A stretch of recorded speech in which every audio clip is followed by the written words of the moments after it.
Laissez les bon temps rouler, and a happy Mardi Gras to you this Fat Tuesday. You might be wondering how I got these beads, and, well, I had to watch Mardi Gras Massacre.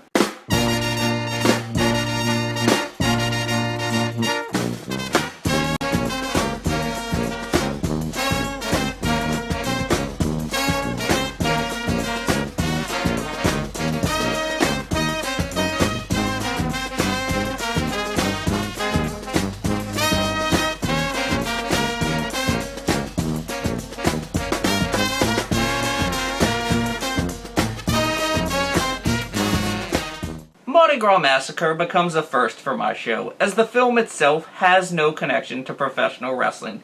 But the DVD release from Code Red does have a connection, as it's hosted by Maria, best known for her stint in World Wrestling Entertainment.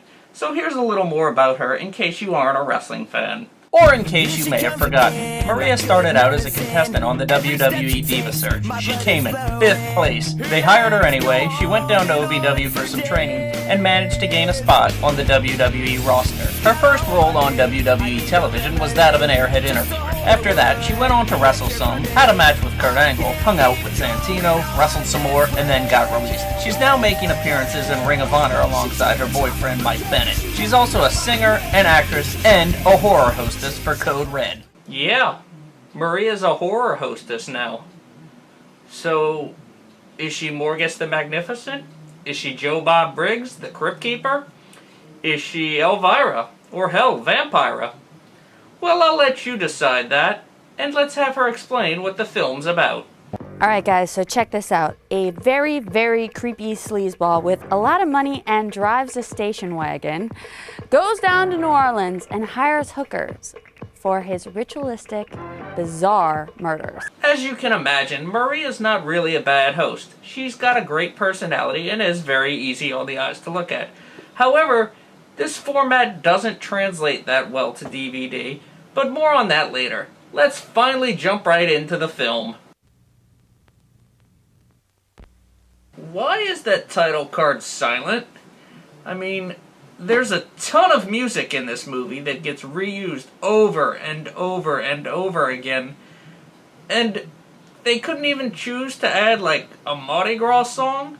Hell, I'll do it for them. You see how easy this is? Oh, look at that. This is ridiculous. You can see the camera person's reflection in the title card. What kind of paper was this shot on? Some sort of glossy material? This is some quality filmmaking, isn't it? As one can imagine, the film does not go uphill from here. We arrive at possibly what could be any bar in the French Quarter, but in actuality is more likely a set in a warehouse. No wait, on second thought, I think that actually is a bar with that poor lighting. These two working gals are looking for some business, and that's when you realize at this establishment we're going to be treated to some fine Z-grade acting. I've given you many great actors on this show, but there's something really special about the guy who plays the killer in this movie.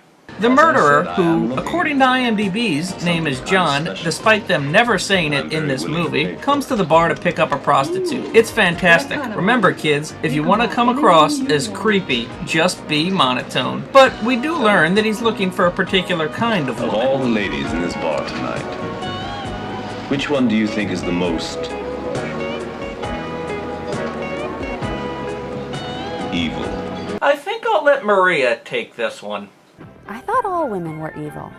Well said, Maria. The two at the bar point out the most evil girl, and let's just watch as our main character picks up a hooker. Woman here.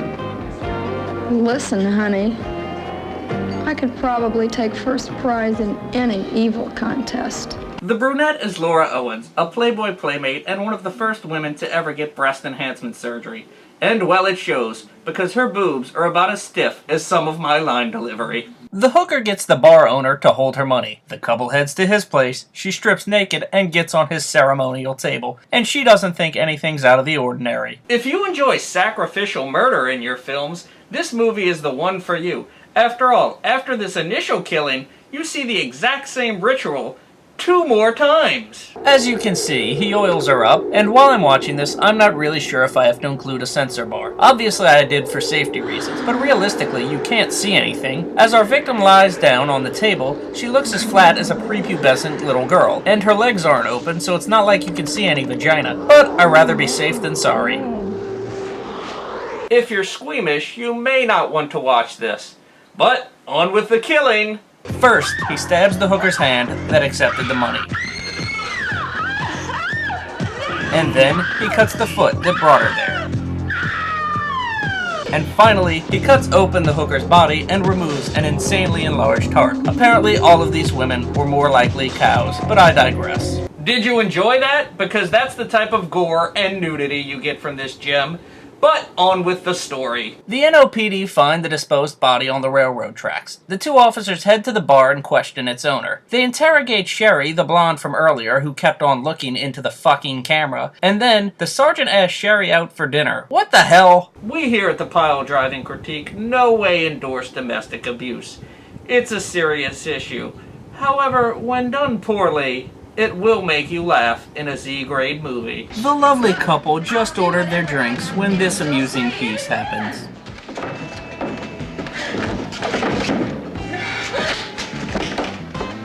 And you shitty little bitch. So let's get this right. They decide to show the sergeant at dinner with the blonde prostitute because... I always pay my debts.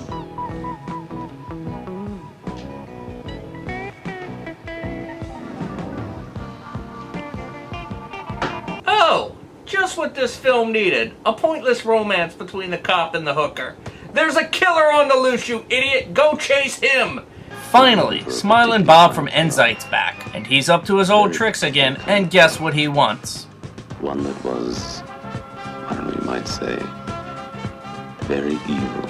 Well, at least our killer is consistent with what he wants. That's one positive I can say about this film. The killer and his latest victim go back to his place, and we're treated for pretty much the exact same sequence as before. The girl gets oiled up, has her hand stabbed, her foot cut, and then is opened up so her heart can be removed. I'm gonna be positive this time around for the second killing.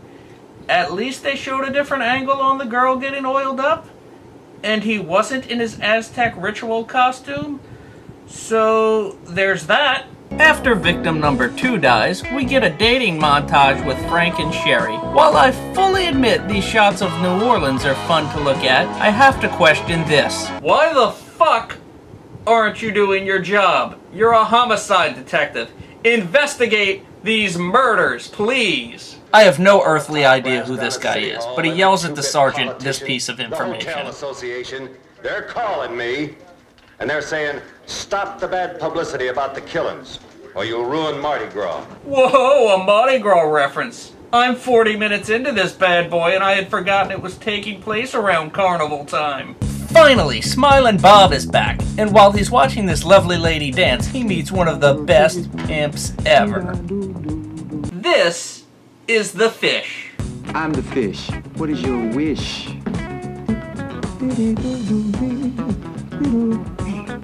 What is your need, man? I'm looking for something very special. The fish, huh? I wonder if that's some sort of reference to Huey Long. That one's for you, locals. Now, you can imagine our killer wants an evil woman, so let's just go to his apartment. For the third and final time, we head back to the killer's place. He wants to know if there's anything she wants, and she states that she's hungry. So what's a gentleman do? He orders Chinese, of course, and while they're waiting, she takes a shower. The delivery boy shows up, and he notices the ring on our killer's hand, and then we watch them eat. I'm gonna give them a little bit of credit. The third time's the charm, I guess, as they finally managed to make this little scene at the apartment a bit different than before. Smilin' Bob isn't convinced this girl's evil enough for his taste, so he asks her to leave. And I'm not sure her reason for staying at all, but c'est la vie. Look, mister, if you want to try something different, well, Go now! I'm not too sure what proper hooker etiquette is, but if you're paid up front, get dinner on the guy, and get told to leave the fucking house. But on with the film. Of course, she's dead. Who didn't see that coming? So the police in this film finally do some investigation, and I have an idea. In my River of Darkness review, I used the theme song to Perry Mason for Kurt Angle's investigation. And in this one, I'm going to go a little different route for this police investigation.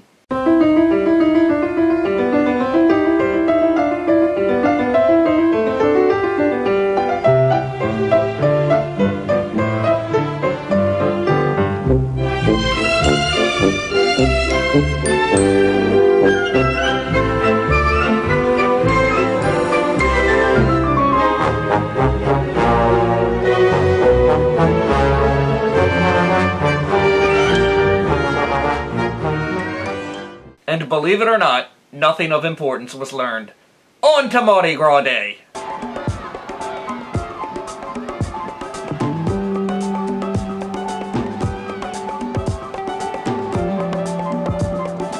Wow, footage from Rex. Actual Mardi Gras parade footage in this film. Color me surprised. We only have about 15 more minutes left in this entire thing, and you're just getting to the Mardi Gras stuff? Let's speed things up a bit, because I've about had it with this movie. Smilin' Bob hires 3 more hookers for Mardi Gras Day. He walks around in his ritual mask for whatever reason. The cops go around searching for him, too. The cops manage to stumble across the exact same Chinese restaurant where Smilin' Bob ordered from. They ask the delivery boy if he's seen the ring, and of course he has, so he gives them the address of the killer. The cops arrive just in time to save the remaining 3 hookers and go on a wild chase for our killer. And now for your anticlimactic cliffhanger. After a completely boring chase through the French Quarter, Smilin' Bob's driving his station wagon into the wharf, and he hides behind some other vehicles. When the cops arrive, they get out to jump him, but old Smilin' Bob's a tricky one. He gets into the cop car and drives straight into the Mississippi. I love how our killer decides to jump over the bulldozer, and the cops still can't manage to stop him from getting into the car and driving it into the Mississippi. I also really enjoy the chase music for this. It's one of the better tunes you hear countless times in this movie. But really, that's not saying much, as this entire film's soundtrack is like watching a 70s porno. Wait a second, is that what I've been watching this whole time?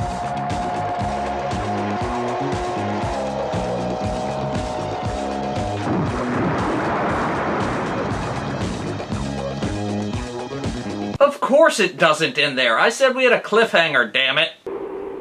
There is no body in the car.